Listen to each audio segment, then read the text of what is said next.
ஜப்பானில் 15 வயதுக்குட்பட்ட குழந்தைகளை விட செல்ல பிராணிகள் அதிகம் இருப்பது சமீபத்திய ஆய்வில் தெரியவந்துள்ளது. உலக அளவில் தொழில்நுட்ப வளர்ச்சி மற்றும் பொருளாதார முன்னேற்றத்தில் முன்னணி நாடாக விளங்கும் ஜப்பானில் கடந்த 16 ஆண்டுகளாக குழந்தை பிறப்பு விகிதம் தொடர்ந்து சரிவை சந்தித்து வருகிறது.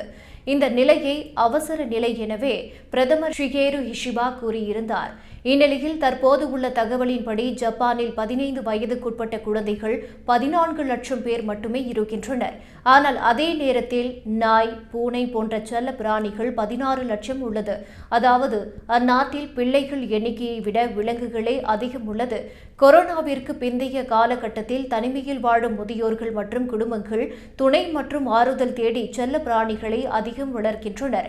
பொருளாதார அழுத்தம் மற்றும் வாழ்க்கை சூழ்நிலையின் காரணமாக குழந்தை பெற்றுக்கொள்வதை தவிர்த்து செல்ல பிராணிகளை வளர்ப்பதிலேயே மக்கள் ஆர்வம் செலுத்துகின்றனர். நம்பிக்கைக்கு அடையாளமான நாய்கள், குறிப்பாக ஷிபா இனு நாய்கள் ஜப்பானில் மிகவும் பிரபலம்.